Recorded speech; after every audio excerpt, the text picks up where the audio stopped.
Hi and good morning, everyone. My name is Albert, and this is Vlogs About Nothing.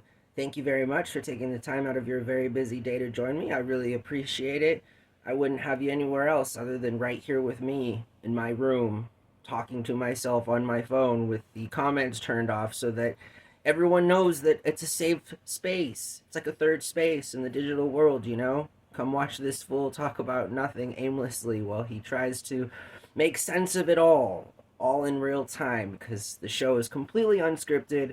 It's kind of my niche, you know, improv is kind of my thing. I love improv. So if you're new to the channel, definitely, feel free to check out any of the other 865 plus videos just below you here. I've done a pretty good job of documenting my life the last 9 months or so. I can't wait till we get to our 1 year anniversary, but that's in the future. And seeing as though hopefully we have a future, that kind of leads us into today's topic, which is something that I really like talking about because it panders. It literally panders to millions of people, and it focuses on the exploitative kind of part of sociology and psychology, which is fear mongering. Okay, and so, if you're new to the 21st century, welcome to a world where sovereign nations around the globe and very powerful people, whether it is private or public or governmental or a mixture of all three, there are a lot of people who literally make a living off of selling us fear. Products that often entail a kind of innuendo that is frightening, sometimes even violent. Okay, so I mean, we live in the country that has the most registered gun owners, not to mention unregistered gun owners. I mean, it's interesting. It's irony at its best. We sell fear by solutions that only come from reactionary situations in which we feel pressured to make stupid decisions, right? Often fight or flight or whatever. And so it's for these reasons that I like picking apart fear, because fear is a made up thing that governments, private people, and other nefarious individuals try to sell us so that we can be complacent. Now, this is a pretty big deal, right? Seeing as though fear is kind of like sex. It sells. It's real easy to sell fear. It's real easy to sell sex. It doesn't take a genius to sell these things. To sell fear means that you have a genuine concern as it might impact your life. And so it's just interesting. I feel like we live in a world that is made up of fear. The decisions that we make are not ever rooted in anything like altruistic. They're all decisions that are based and rooted on what we fear. And that really kind of bothers me because fear is something that, because of what it is, we are at a place in time that we're at. And I think it's unfortunate. I think it's unfortunate at best that we turn on the news and for entertainment purposes only, we're reminded of all the terrible things in the world that happen and that can happen, and that statistically speaking are not things that commonly happen, but are often addressed or can be directly attributed to larger parts of society that things are going wrong in. For example, the United Healthcare CEO execution, right? That's a big talking point in this country because it was another foolish example of somebody trying to correct a situation in all of the wrong ways. Vigilante, no. Criminal, yes. Only because that's not the way to solve problems. It's just simply not.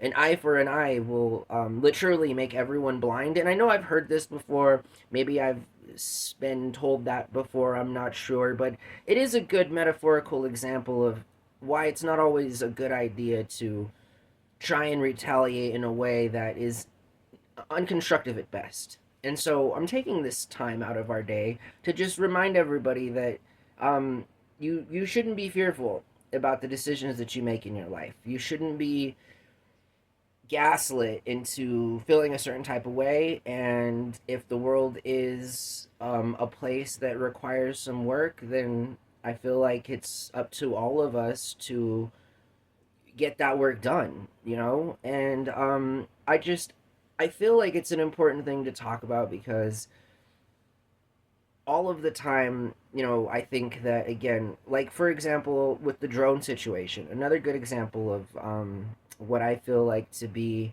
something that is of fearful nature, but can be often constructed in a more positive way. The government doesn't want to tell us about what the drones are. They seem to not know. We've been told that our administration knows exactly kind of what's going on, but nonetheless, there's nothing like living in a world where things are supposed to be transparent, and we live in a world where things can easily be transparent, and yet it's not at all like that. It takes a whole lot of due diligence, to really take away an opinion that is constructive in any kind of a way. Seriously, I mean, if you again listen to some of the news or watch some of the trending topics, you might end up needing some therapy, you know? And that's not the way that media should be. The fact that Facebook, for example, and Instagram have taken away fact checkers, you know, it's not a good thing. And I feel like these are smaller problems that end up turning into really big problems later on down the road. I feel like Facebook did a pretty good job with fact checkers. I mean, I feel like that was a good thing to do, was to have fact checking. And I feel like to not have fact checkers on the world's largest website is probably not in anyone's best interest. But I mean, have you seen the comment sections on YouTube videos lately? A lot of it isn't even people. So that's why another reason the comments aren't turned on this channel is because why would we want to be flooded with a bunch of crypto scams, you know, a bunch of boomer programmers who are trying to pilfer money out from all of us just because they simply can or whatever.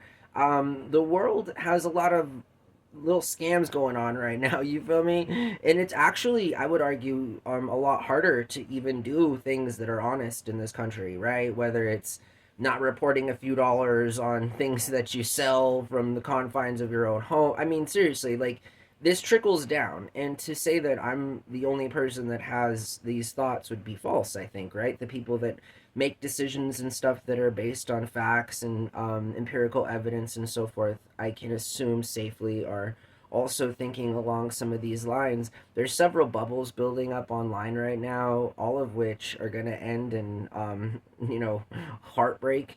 And so I guess at least as it is heartbreak, just directly located directly towards the individuals who are getting suckered into all these scams. You know, PayPal is another big example of a company that we should see end this year, right? I mean, I really feel like PayPal at the end of this year will not be a company simply because of all of the new items that are being brought to light, and the fact that they're in a lot of debt and things like that. So, you know, I just want to be a friendly reminder to everybody that the world can be a scary place. You feel me? I get that. It's pretty scary. I mean, trust me, take it from the guy who has no car, no prospects, no job, no money. You know what I mean? Like, the world is a pretty dangerous place. You feel me? And I am not understating the fact that it can be a dangerous place. However, I am trying to publicly acknowledge that, for the record, I think selling fear is a cop out. I think it's an easy way to try and get views, to try and, you know, persuade people to think a certain type of way.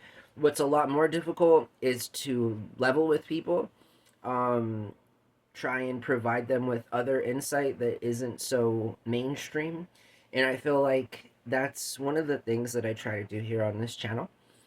So I do appreciate you guys watching. I know sometimes, just like this morning, for example, kind of a random little rant, but I would have it no other way. This is what we do here. We talk about nothing. And so, yeah, and so we'll continue to do here. And I do appreciate all of the new people watching. And if you're watching this in the future, my past self says thank you very much. And I hope that you guys all have a really good day. Don't let people out there drive you on fear. You feel me? I'm telling you, it's a bad way. It's a bad thing for business. You feel me? Like, I don't know. I'm just saying, it's not a good way to to live your life, run a business, or think that that's the way the world works, because it simply doesn't. It's so much more dynamic than that. There are so much more potentialities, and there's a whole lot more human understanding in everyday decision making than other people would like you to believe there is, as it concerns the kinds of decisions people are forced to make sometimes because of the circumstances they are put in, and where exactly our blame in society lays within that. We got a bunch of scared people running around, scared to even, like, speak about public things that are needing to be fixed as a result of, if they do speak out, they're gonna like not have a job, or it'll impact their family and all these different things, which is completely unfair. And it's why I guess people like me that have nothing to lose and literally nothing to begin with can talk about these things with no shame. And I don't care. You feel me? Whatever. Don't let people scare you. Don't let this world lead you to believe that like it's made up of anything other than hardworking, honest people that are just trying to get through their day as well, right? Like, well, on the other hand, there's a small group of people who are bent on making our experience here on this planet the absolute worst that it can be, while they enjoy all of the really awesome and cool things that a life experience can be. And I feel like that's super unfortunate, you feel me? And I think it's something that must be stopped, And it can only be stopped if we continue to have these kinds of conversations, and we continue to discuss the kinds of problems that occur as a result of our federal government and private and large corporations feeding us fear. Don't leave your house, like, don't leave your room, don't leave your apartment. It's all unsafe, it's all dangerous. But if you buy our service for $6 a month, you might feel a little bit more safe. It's like, oh wait, what? So is it dangerous outside? Or like, can I trust that I don't need, to think about my safety as it concerns like the political climate or whatever, right? Hope that you guys are doing really well. Hope that you have a really good day. And until next time, bye.